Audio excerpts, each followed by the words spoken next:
राम राम मित्रों, जैसे कि आपने पिछले पार्ट में राजा जन्मेजय के बारे में जाना, यह उसी का पार्ट नंबर 3 है। इसमें आप जानेंगे जन्मेजय के बाद हस्तिनापुर और पांडव वंश का इतिहास काफी उतार चढ़ाव भरा रहा।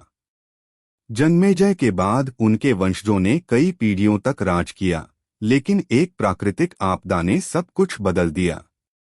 यहाँ जन्मेजय के बाद का क्रमवार विवरण दिया गया है।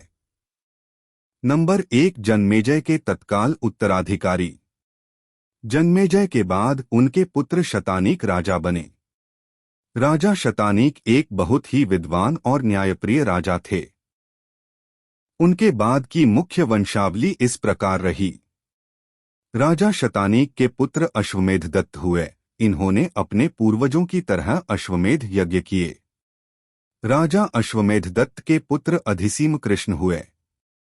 इनके समय में पुराणों का वाचन बहुत प्रसिद्ध हुआ। राजा अधिसीम कृष्ण के पुत्र निचक्षु हुए।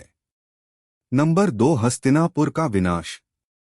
पांडव वंश के इतिहास में सबसे बड़ा मोड़ तब आया जब निचक्षु जन्मेजय की 5वीं पीढ़ी राजा बने। गंगा की बाढ़। उनके शासनकाल के दौरान गंगा नदी में एक प्रलयंकारी बाढ़ आई, जिसने पूरी हस्तिनापुर नगरी को जलमग्न कर दिया और काफी हिस्सा गंगा में बह गया।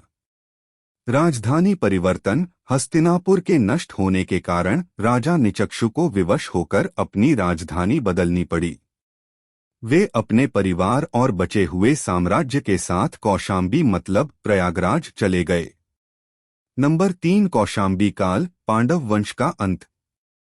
कौशाम्बी में पांडव वंश ने कई और पीढ़ियों तक शासन किया, लेकिन अब उनका साम्राज्य पहले जैसा चक्रवर्ती नहीं रहा था। इसके बाद राजा निचक्षु के पुत्र उद्यन हुए, जो इस वंश के प्रसिद्ध राजा माने जाते हैं, जो भगवान बुद्ध के समकालीन थे। राजा उद्यन अपनी वीरता और वीणा बजाने की कला में प्रसिद्ध माने जाते थे। वंश का अंत। राजा उद्यन के पुत्र क्षिमक हुए। पुराणों के अनुसार यह पांडव वंश के अंतिम राजा माने जाते हैं। इसके बाद यह राजकीय वंश समाप्त हो गया और मगध की सत्ता शक्तिशाली होने लगी।